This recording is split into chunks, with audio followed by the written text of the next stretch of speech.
오늘날 교회들이 많은 전도 프로그램을 통해서 전도를 하고 교회를 부흥시키려고 하지만 별로 효과가 없는 것을 우리가 잘 압니다. 그런데 예전에는 전도를 하지 않아도 교회에 사람들이 몰려왔다는 것을 아마도 아실 겁니다. 부흥이 자연스럽게 됐었고요. 교회 학교에서 성경학교를 할 때 다른 거 준비하지 않고 큰 북을 갖다가 등에 들쳐매고 북 치면서 계속해서 여름 성경학교 오세요. 여름 성경학교가 시작됩니다 하면 마치 이 옛날에 그 소독차가 이렇게 가면은 애들이 막 몰려가는 것처럼 아이들이 몰려왔던 것을 여러분들이 기억을 하실 겁니다. 지금은 오라 해도 안 온다 하는 그런 일들이 너무나도 많이 나타나고 있는 시대 현실을 우리는 보고 있습니다. 왜 이럴까요? 이유가 뭘까요, 여러분? 믿음의 선배님들이 그런 얘기를 많이 합니다. 옛날에는 어느 교회 목사입니다, 장로입니다, 성도입니다 라고 얘기하면 다시 한번 봤대요. 그러면서 존경스럽다, 믿을만 하구나, 신뢰할 만하구나 라고 하는 그런 이야기를 들었는데, 지금은 목사입니다 라고 얘기하면 관공서에 가가지고 목사라고 얘기하잖아요. 저도 하안 삼동 지역 주민센터에 가가지고 그런 걸 경험했어요. 목사입니다 그랬더니만 다시 쳐다보더라고요. 다시 쳐다보는데 좋은 표정으로 쳐다보질 않더라고요. 목사라고? 이런 식의 표정이 저에게 꽂히는 것을 느꼈습니다. 그래서 당당하게 목사입니다 그렇게 다시 한번 이야기를 하기도 했습니다. 문제는 뭡니까? 우리의 삶 속에서 예수 그리스도가 우리와 함께 하신다는 것은 우리의 믿음의 선배들의 삶과 지금 우리의 삶에도 똑같이 적용되지만, 우리가 믿는 자로서 믿지 않는 자들에게 세상을 향해서 신뢰를 주지 못한다는 게 문제인 거예요. 우리가 사람으로서 신뢰를 줄 수 있는 것은 한계가 있습니다만, 옛날에 우리 믿음의 선배들이 예수 믿으세요? 당신 예수 믿으면 뭐가 좀 안정감이 있고 좀 등쳐먹지 않겠고 좀 신뢰할 만하겠네 하는 그런 생각들을 줬던 그런 일반적인 생각들, 상식선에서 그리스도인을 보았던 그런 모습들이 지금 우리들이 그리스도인으로서 살아가고 있는 21세기 지금 이 시대에는 믿지 않는 자들이 그런 모습으로, 그런 눈빛으로, 그런 생각으로 우리를 보지 않는다는 것이 문제라는 거예요. 그럼 메시지는 같아요. 2000년 전이나 지금이나 예수 그리스도를 전하는 건 같아요. 그런데 문제는 뭐냐? 메시지는 같은데, 메시지는 항상 능력이 있는데 그 메시지를 전달하는 메신저들이 문제가 생긴 거예요. 메신저들이 예수 믿는 자로서 가짜 행세를 할 때가 너무 많이 있어서 예수를 믿는다고는 하는데, 오늘 제가 요청하지도 않았는데 성가대의 찬양이 첫 가사가 보니까 내가 예수를 안다는 것이 내 입술로만 했습니다 라고 하는 그런 고백이더라고요. 여러분, 우리 이런 정말 존재론적인 그런 신앙적인 위기의식을 우리가 가지고 있어야 되는 거예요. 성가대 찬양에서 이런 가사도 있더라고요. 주님께서 내 신부 옷을 벗기시면 우리 어쩔 거냐. 그냥 말로만 믿는다 하지 말고 정말로 하나님의 백성다운 삶의 모습을 가지려면 우리는 어떤 몸부림을 쳐야 될 것인가? 어떻게 하면 진정한 그리스도인으로서 세상의 빛과 소금의 역할을 감당할 수 있을까? 여러분, 우리가 믿는 자로서 내 구원의 문제도 정말 호독호독 해가지고 어떻게 하면 구원받을 수 있을까 하는 그런 생각에만 빠져 있어서 내 구원의 문제 해결하는 데 바쁜 자가 되면 어떻게 하나님께 쓰임받을 수 있겠어요? 구원에 대한 확신 가운데에서 세상의 빛과 소금의 역할을 감당하기 위해서 내가 채워나가야 될 것, 내가 정말 말로만이 아니라 삶으로 체득해서 주님의 백성답게 살아나가는 삶의 자리가 어떤 자리가 되어야 하는가를 매일매일마다 점검하고 고민하고 씨름할 수 있는 마음의 자세가 있어야만 우리는 가짜가 아닌 진짜가 되는 은혜를 경험하게 될 줄로 믿습니다. 여러분, 진짜 되기 원하십니까? 진짜가 되는 능력은 하나님께 있어요. 내 능력으로는 안 돼요, 여러분. 우리가 계속해서 매일매일마다 내가 진짜가 되어야 하는데 라고 하는 인식을 해야 된다는 건 뭘 얘기하냐면 하나님의 능력을 구한다는 거예요. 내 능력으로는 진짜가 될 수 없으니 주 성령께서 함께 하시고 나를 이끌어주시고 인도하셔서 진짜 되게 하여 주시옵소서. 이 기도가 우리의 삶에 끊이지 말아야 된다는 겁니다. 전도를 하지 말란 얘기가 아니에요. 수많은 전도 프로그램보다 믿을 수 있는, 신뢰할 수 있는, 매력 있는 아름다운 성도들이 되는 것이 우선이라는 겁니다. 그러니까 우리가 진짜 그리스도인이 되는 게 우선이라는 거죠. 내가 진짜 그리스도인으로 살면 당신 믿는 하나님 나도 한번 믿어보고 싶다는 얘기가 절로 나오게 된다는 것이죠. 최고의 전도는 아름다운 성도들의 삶의 모습이 회복될 때 진정한 전도가 이루어진다는 겁니다. 사랑하는 여러분, 그러므로 우리는 오늘날 그리스도인다운 신실한 모습을 잘 보여주고 있는지를 매일매일 생각할 수 있어야 됩니다. 그래서 평소 내가 살아가는 삶의 모습을 통해서 전도의 문이 열리고 있다고 생각하는지, 아니면은 내가 그 문을 닫고 있는 것은 아닌지를 점검해야 되는 것이죠. 두렵고 떨리는 마음으로. 오늘 본문 사도 바울의 에베소 교회를 향한 편지는 사도 바울의 간절한 소망을 기도의 형식을 통해서 담았습니다. 에베소 교회는 3년 동안 정말 땀 흘리면서 애쓰면서 기도하면서 설립된 교회죠. 사도 바울의 가장 애착이 있는 교회라고 할 수가 있겠습니다. 오랜 세월 동안 힘쓰고 애써서 설립된 참으로 소중하고 사랑스러운 교회인데, 그 교회를 위해서 오늘 15절의 말씀에 보니까 아버지 앞에 무릎을 꿇고 비노니 라고 그렇게 자신의 기도의 자세에 대해서 이야기를 합니다. 이 말씀은 바로 간절한 기도를, 간절하고 또 간절한 기도를 드립니다 라고 하는 그런 고백이 담겨져 있는 표현이에요. 유대인들의 기도는 대부분 서서 하는 기도였습니다. 그런데 특별한 때에 완전히 엎드려서 배꼽과 발등과 이 머리, 이마를 땅에 대고 하는 기도의 시간들이 있어요. 그렇게 기도할 때는 언제냐? 바로 감당할 수 없는 그런 죄를 지어서 참회의 기도를 드릴 때, 내가 주님 앞에 참회의 기도를 드립니다 라고 하는 고백을 할 때 엎드려서, 배를 깔고 엎드려서 기도를 하는 자세를 취합니다. 그리고 또 한 가지 서서 기도하지 않고 하는 기도의 자세가 있는데, 무릎을 꿇고 하는 기도의 자세죠. 우리 기독교 전통에서는 이 무릎 꿇는 기도의 자세를 가장 좋은 기도의 자세로 이야기하는데, 이 내용이 담겨져 있는 거예요. 유대인들이 무릎을 꿇고 기도할 때에는 간절함에 대한 표시를 할 때, 간절함으로 더욱더 간절하게 주님 앞에 기도하기를 원합니다라고 하는 고백을 할 때 서서 기도하지 않고 무릎을 꿇고 기도하는 그런 전통들이 있었던 것이죠.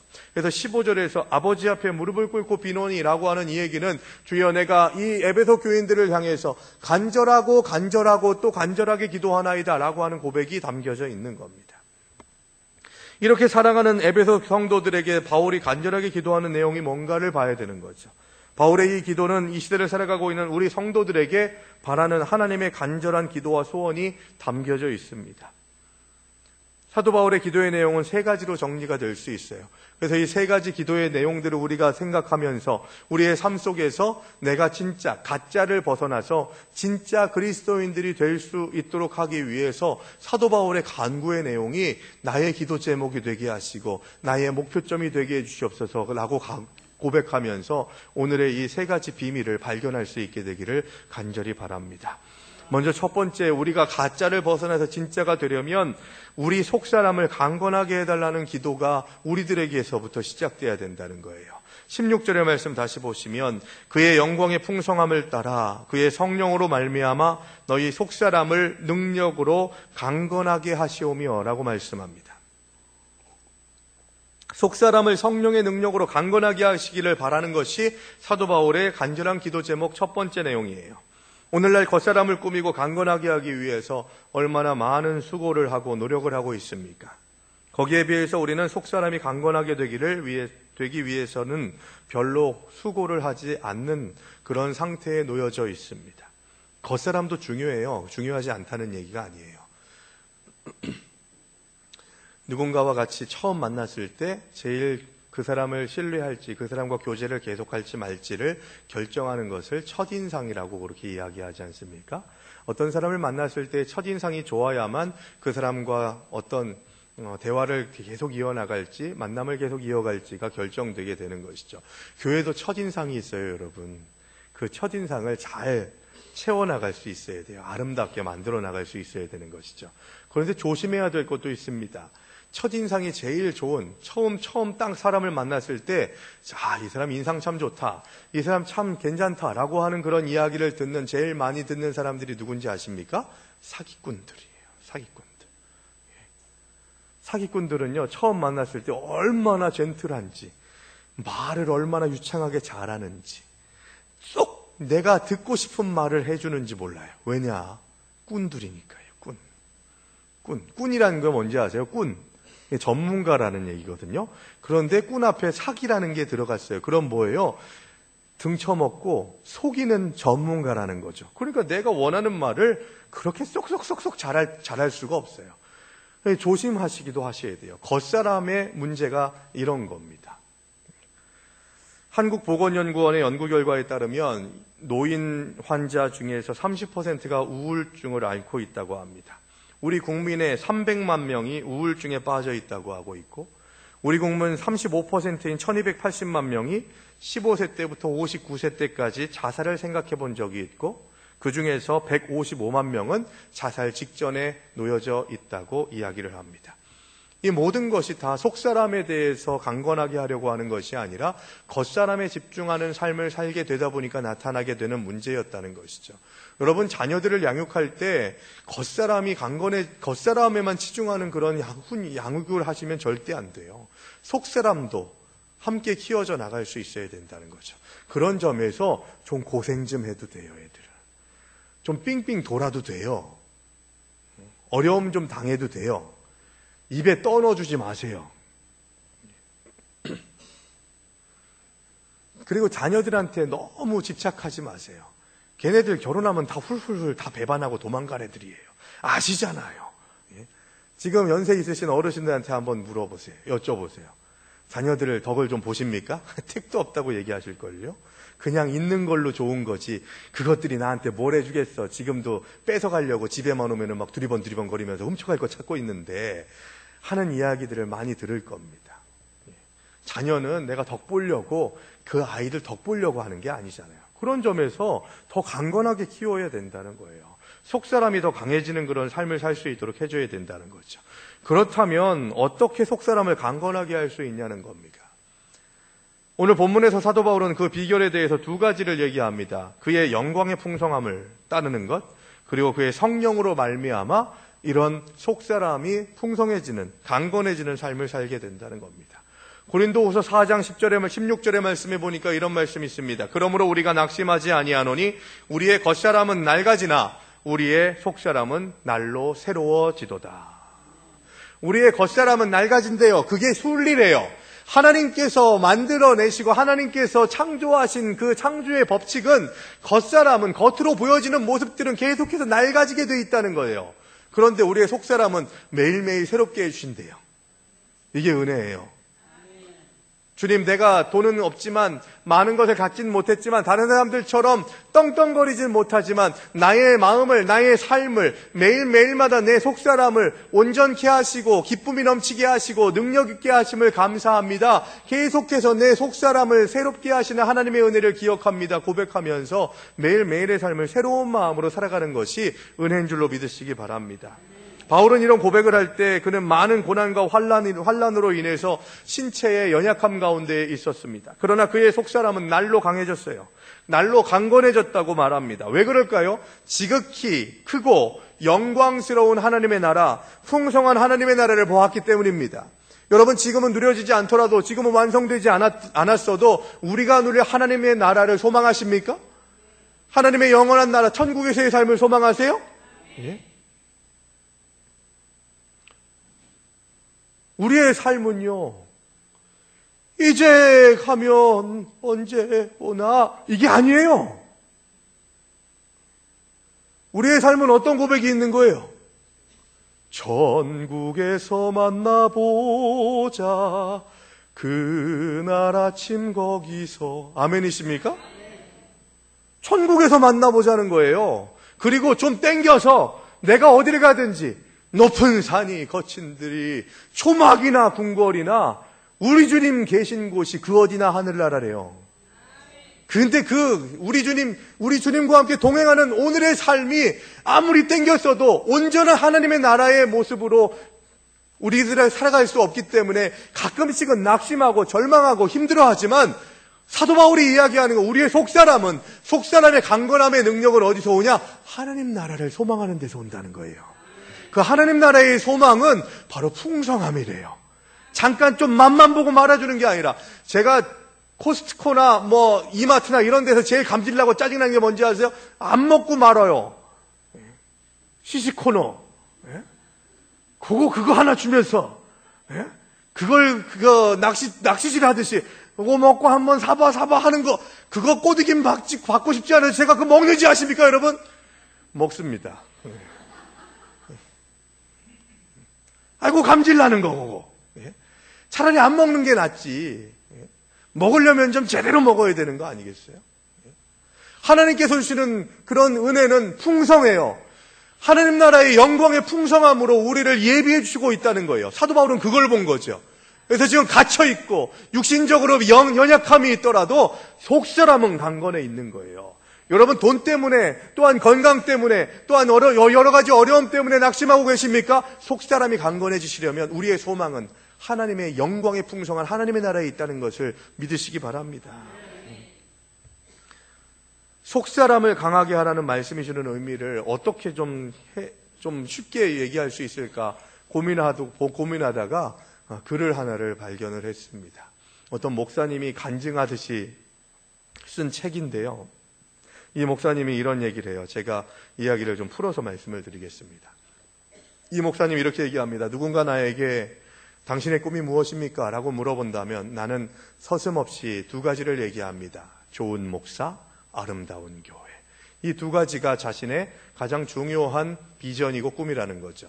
여기에는 두 가지 명사와 두 가지 형용사가 있다고 합니다. 이 목사님이 이렇게 풀어내는 거예요. 명사는 뭡니까? 목사, 교회. 이것이 명사예요. 그럼 형용사는 뭡니까? 좋은, 그 다음 아름다운. 이 두 가지죠. 이 두 형용사는 내가 어떻게 살겠다고 하는 꿈을 말해준다는 거죠. 좋은이라고 하는 형용사는 이 목사님이 목사로서 하나님 앞에서 어떻게 살아가야 한다고 하는 그런 꿈을, 아름다운이라고 하는 형용사는 이 목사님이 섬기는 교회를 어떻게 이끌어 나가야겠다고 하는 비전을 담고 있다고 설명을 합니다. 그런데 또 한 가지를 이야기를 해요, 이 목사님이. 만약에 누군가가 나에게 이 명사형인 목사, 교회가 더 중요한 당신의 비전입니까? 아니면 이 형용사 두 가지, 좋은, 아름다운 이 두 가지 가치가 당신에게 더 좋은 가치입니까? 명사형과 형용사형 두 가지 중에 어떤 것이 당신의 가장 중요한 비전을 담고 있냐고 물어본다면 나는 서슴없이, 망설임 없이 두 개의 형용사를 꼽는다는 거죠. 좋은, 아름다운이라고 하는 단어가 나의 비전을 구체적으로 실현해내는 꿈이라는 것입니다. 대단히 중요한 메시지를 담고 있다고 저는 생각해요. 왜냐하면 무엇이 되느냐 하는 것은 사실 어떻게 사느냐에 대한 나의 결정이 낳은 부산물입니다. 내가 무엇이 되느냐는 내가 어떻게 삶을 살아서 하나님께 영광을 돌릴까 하는 것에 대한 과정일 뿐이지 그게 목적이 되어서는 안 된다는 거예요. 저도 마찬가지로 목사가 되는 것이 목적이었다면 2005년도에 목사 안수 받았을 때 제 비전은 끝나는 거죠. 그런데 어떤 목사가 될 것이나 어떤 목사가 되고 있느냐라고 하는 것을 통해서, 그 질문을 통해서 계속해서 그 비전을 품고서 하나님의 백성으로서 살아가려고 하는 그런 삶의 모습, 진짜 그리스도인들이 되겠다고 하는 다짐과 결단이 거기에서 녹아져 나는 것이죠.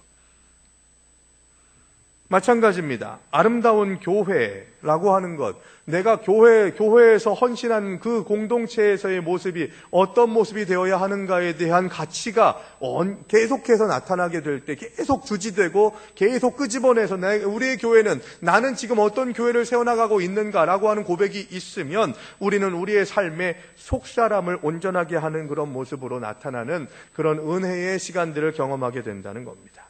그래서 이 목사님은 이렇게 얘기해요. 그래서 나는 꼭 목사가 되지 않아도 좋습니다. 그러나 반드시 좋은 그리스도인은 돼야 됩니다. 또 담임 목사가 되지 않고 부목사로 평생 살아도 좋습니다. 담임 목사 된 입장에서 다시 부목사로 가라고 하면 좀 거시기 합니다. 그런데 어찌 됐건 간에 목적의식을 가지고서 우리의 삶의 자리의 태도, 삶의 자세에 대해서 이야기하는 목사님의 이야기이기 때문에 이렇게 얘기해요. 나는 부목사를 평생 지내도 좋아요. 그런데 내가 섬기고 있는 교회 공동체는 아름다운 교회가 되어야 합니다. 여러분 무슨 차이인지 아세요? 예? 목사가 되게 하여 주시옵소서, 교회가 되게 하여 주시옵소서, 이게 중요한 것이 아니라 어떤 교회, 형용사가 뭐가 붙느냐, 이게 대단히 중요하다는 거예요, 여러분, 우리에게. 그러니까 명사형으로 집중하는 것은 겉사람이라고 생각할 수가 있겠어요. 저는 목사입니다. 황씨입니다. 청주에서 태어났습니다. 그리고 키는 몇이고 생긴 건 요렇게 됐고 얼굴은 어떻고 저떻고 배는 좀 어떻고 저떻고 이런 식의 이야기들은 다 겉사람이잖아요. 겉사람의 모습들은 점점 더 약해진다니까요. 그걸 인정할 수 있어야 돼요. 그러면서 우리가 해야 될 건 뭐냐? 속사람이 강건해야 돼요. 어떤 사람, 어떤 목사, 어떤 장로, 어떤 권사, 어떤 집사, 어떤 성도가 되느냐? 누구누구 황성국, 이 황성국은 어떤 사람이야? 라고 하는 그런 형용사가 뭐가 붙느냐? 라고 하는 것에 집중할 수 있어야 되고, 좋은 형용사가 붙을 수 있도록 노력하는 것. 이게 바로 속사람을 채워나가는 일이라는 것입니다. 사랑하는 성도 여러분, 세상의 풍성함을 바라보면서 그것을 추구하고 그것으로 겉사람을 꾸미려고만 할 때 필연적으로 우리의 속사람은 쇠약해질 수밖에 없습니다. 겉사람은 아무리 가꾸어도 얼마 지나지 않으면 낡아질 수밖에 없어요. 이거 인정하셔야 된다니까요. 억지로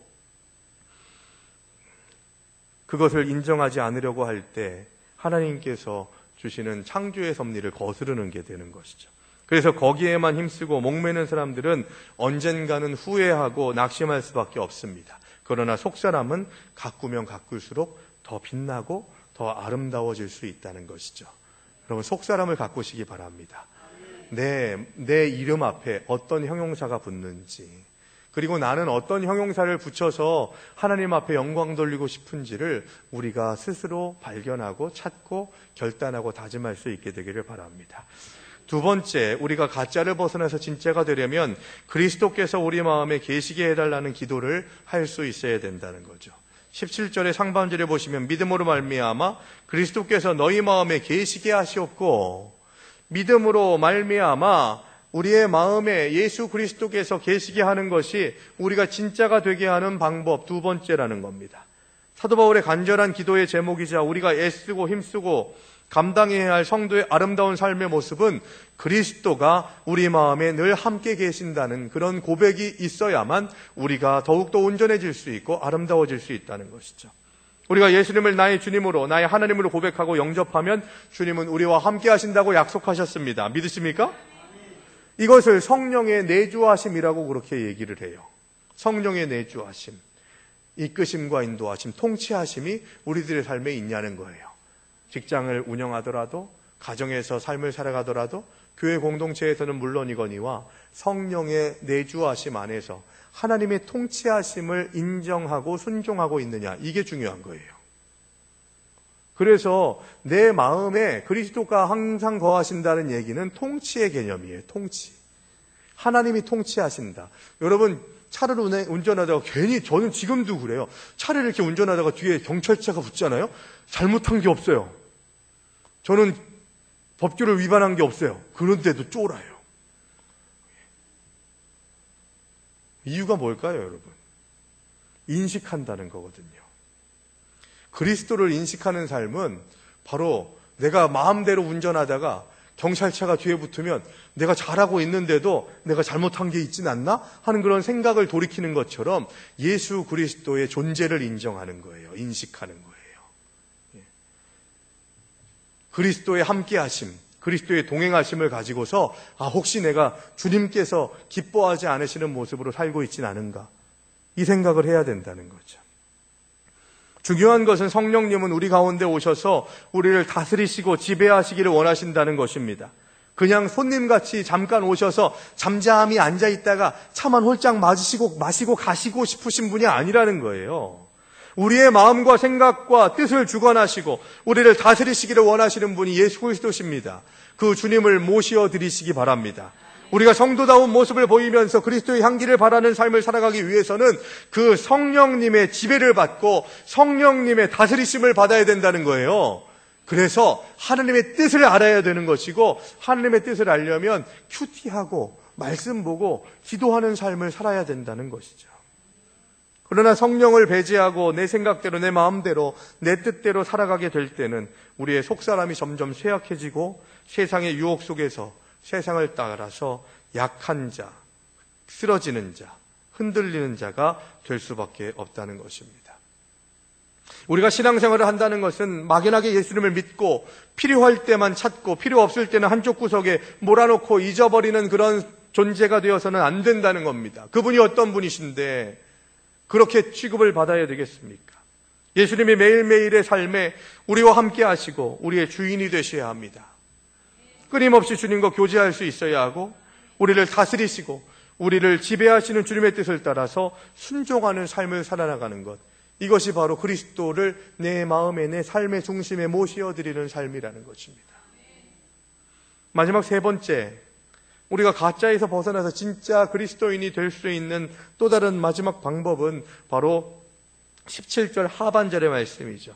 너희가 사랑 가운데에서 뿌리가 박히고 터가 굳어져야 된다는 겁니다. 뿌리가 박히고 터가 굳어져야 되는데 어떤 뿌리와 어떤 터가 박히고 굳어져야 된다고요? 사랑에 근거한, 사랑의 뿌리가, 사랑의 터가 박히고 굳건해져야 된다는 것입니다. 영국에 3년 동안 가뭄이 있었대요. 우리나라는 몇 개월 정도 가뭄이 있지만 몇 년 동안 가뭄이 있었던 적은 거의 없지 않습니까? 영국에 3년 동안의 가뭄이 있었는데 런던 시내에 포도나무 한 그루가 있었답니다. 다른 식물들은 다 이 가뭄 때문에 시들고 죽어나갔는데 3년 동안 이 포도나무는 더 풍성하게 열매를 맺고 그 당도가 너무 달 정도로 더 맛있을 수가 없다 할 그럴 정도로 아주 최상급의 포도 열매를 맺더라는 거예요. 왜 이럴까? 얘는 뭐 때문에 이렇게 이 가뭄 가운데에서 더 아름다운 열매를 맺을까 하는 그런 생각에 이 식물을 가지고서 연구를 했다고 합니다. 연구한 결과가 나왔는데 결과가 간단했어요.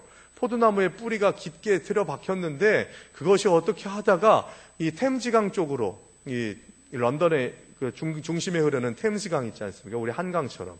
거기에 이 뿌리가 연결되어 있어서 항상 양분을, 이 수분을 공급받았다는 거예요. 뿌리라고 하는 것, 여기 오늘 본문에서도 말하고 있는 이 우리의 삶에 뿌리가 박히다라고 하는 이 얘기는 공급의 의미예요. 공급의 의미가 무엇인가를 우리들에게 알려주는 거죠.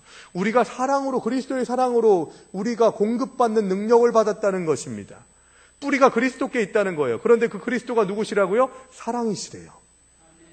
그 사랑을 우리가 충분히 공급받는 거예요. 그래서 이 템즈강에 뿌리를 두고 있는 이 포도나무가 계속해서 수분을 공급받으니까 내리쬐는 햇빛은 그 수분이 공급받을 때에는 햇빛이 강하면 강할수록 당도가 더 높아지는 게 포도나무의 포도 열매를 맺는 습성이기 때문에 더 당도가 좋아지더라는 거예요. 여러분, 그리스도의 사랑의 공급을 받는 자들은 고난과 환난과 어려움이 오더라도 그것으로 인해서 더 아름다운 향기를 발할 줄로 믿습니다. 그래서 세상이 감당할 수 없는 믿음의 소유자들이 바로 저와 여러분들이 되어야 한다는 거예요. 사랑의 뿌리가 깊이 박히고 사랑의 터가 굳어져야 한다는 겁니다. 그러니까 사랑이 없으면, 그리스도인에게 사랑이 없으면 안고 없는 찐빵이에요. 나에게 사랑이 있어야 된다는 거예요.